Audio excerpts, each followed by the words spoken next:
નમસ્કાર મિત્રો, ગુજરાતમાં જમીન લઈને અનેક વિવાદો થતા હોય છે અને જ્યારે પણ જમીનની હદ નક્કી કરવાની વાત આવે ત્યારે સૌથી પહેલો પ્રશ્ન એ થાય છે કે માપણી કોની પાસે કરાવવી। શું આપણે પ્રાઇવેટ સર્વેયર પાસે માપણી કરાવી શકીએ? શું પ્રાઇવેટ માપણીના રિપોર્ટને કોર્ટ કે સરકારી કચેરીમાં માન્યતા મળે છે? આજે આ વિડીયોમાં આપણે આ તમામ ગૂંચવણોને દૂર કરીશું અને જાણીશું કે સરકારના લેટેસ્ટ નિયમો શું કહે છે। એક, સરકારી માપણી વર્સિસ પ્રાઇવેટ માપણી। સૌથી પહેલા એ સમજો કે ગુજરાતમાં બે પ્રકારની માપણી થતી હોય છે। એક, સરકારી માપણી DILR જે ડિસ્ટ્રિક્ટ ઇન્સ્પેક્ટર લેન્ડ રેકોર્ડ ની કચેરી દ્વારા કરવામાં આવે છે। આ માપણી સર્વે સેટલમેન્ટ એક્ટ હેઠળ થાય છે। બે, પ્રાઇવેટ માપણી જે પ્રાઇવેટ એજન્સીઓ અથવા લાયસન્સ ધરાવતા સર્વેયર દ્વારા કરવામાં આવે છે। તેમાં મુખ્ય મુદ્દો એ છે કે શું તે માન્ય છે, હા અને ના। જો તમે માત્ર તમારા સંતોષ માટે અથવા કમ્પાઉન્ડ વોલ બનાવવા માટે માપણી કરાવો છો તો પ્રાઇવેટ માપણી ઉત્તમ છે, પરંતુ જો તમારે સરકારી રેકર્ડમાં સુધારો કરવો હોય અથવા હદ નક્કી કરવા માટે કાયદેસરનો પુરાવો જોઈએ તો માત્ર સરકારી માપણી માન્ય ગણાય છે। બે, પ્રાઇવેટ માપણી ક્યારે કરાવી શકાય? પ્રાઇવેટ માપણી કયા સંજોગોમાં કરાવવી જોઈએ? જો ઝડપી ઉકેલ, સરકારી માપણીમાં ઘણીવાર લાંબો સમય લાગે છે। જો તમારે તાત્કાલિક જાણવું હોય કે તમારી હદ ક્યાં છે તો પ્રાઇવેટ સર્વેયર ઝડપથી કામ કરી આપે છે। સરકારી માપણી પહેલાની તૈયારી, ઘણા ખેડૂતો સરકારી માપણી કરાવતા પહેલા પ્રાઇવેટ માપણી કરાવી લે છે, જેથી તેમને ખ્યાલ આવે છે કે જમીનનો વધઘટ તો નથી થઈને। આંતરિક વિવાદ, જો કુટુંબના સભ્યો વચ્ચે જમીનના ભાગલા પાડવા હોય અને કોઈને વાંધો ન હોય તો પ્રાઇવેટ માપણીના આધારે સમજૂતી કરી શકાય છે। 3, કાયદાની પ્રક્રિયા અને નવી ટેકનોલોજી। ગુજરાત સરકારે હવે પ્રોમોલ્ગેશન જમીન માપણી સુધારા કાર્યક્રમ હેઠળ નવી ટેકનોલોજી અમલમાં મૂકી છે। પહેલાના સમયમાં તમને યાદ હોય તો સાંકળથી જમીનની માપણી કરતા હતા અને તેના આધારે હદ નિશાન નક્કી કરતા હતા। એક મારો કિસ્સો અંગત કહું, હાલ અમારી જમીન રાજકોટ જિલ્લામાં આવેલ છે।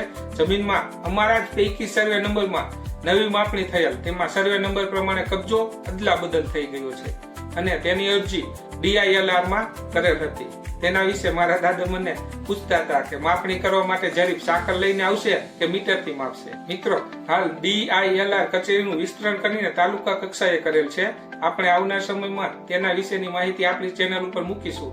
આમ હાલ અત્યારે ETS ઇલેક્ટ્રોનિક ટોટલ સ્ટેશન અને GPS મશીનથી માપણી થાય છે। જો તમે પ્રાઇવેટ માપણી કરાવો છો તો તમારે ખાતરી કરો કે સર્વેયર પાસે સરકાર માન્ય લાયસન્સ હોય। જો કે યાદ રાખજો કે પ્રાઇવેટ માપણીનો રિપોર્ટ માત્ર સંદર્ભ એટલે કે રેફરન્સ તરીકે વાપરી શકાય છે, તેને સીધો 7/12 કે 8 ચડાવી શકાતો નથી। 4, વાદ વિવાદ અને કોર્ટ મેટર।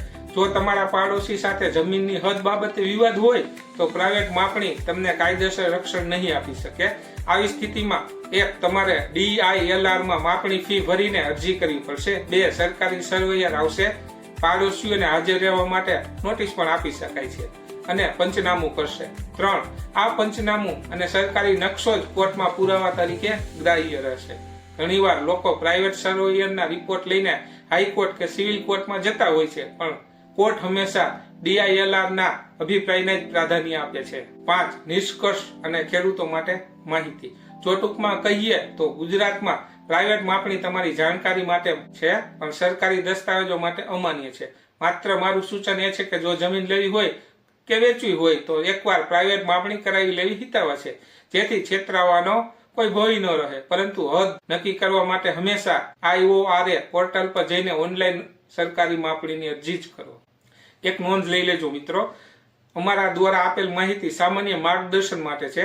જમીન સંબંધી કોઈ ગંભીર કાયદાકીય પ્રશ્ન હોય તો હંમેશા નિષ્ણાત વકીલ અથવા સ્થાનિક મામલતદાર કચેરીનો સંપર્ક કરવો। તો મિત્રો, આજના આ વિડીયોનો સારાંશ એ છે કે જમીન લેતી કે વેચતી વખતે તમારા અંગત સંતોષ માટે તમે પ્રાઇવેટ માપણી ચોક્કસ કરાવી શકો છો, જે તમારો સમય બચાવશે। પરંતુ વાત કાયદાકીય પુરાવાની, સરકારી રેકોર્ડમાં સુધારાની કે પાડોશી સાથેના હદ વિવાદની હોય ત્યારે સરકારી માપણી સિવાય બીજો કોઈ વિકલ્પ માન્ય નથી। યાદ રાખો, જમીન એ તમારી સૌથી મોટી મૂડી છે, એટલે એની બાબતમાં ઉતાવળ કરવાને બદલે હંમેશા કાયદેસરના રસ્તે ચાલવું જ હિતાવહ છે। જો તમને આ માહિતીથી થોડી પણ મદદ મળી હોય તો આ વિડીયોને તમારા મિત્રો અને સગા સંબંધીઓ સાથે શેર કરવાનું ભૂલતા નહીં। આવી જમીન મિલકતને લગતી સાચી માહિતી માટે અમારી ચેનલને સબસ્ક્રાઇબ કરો।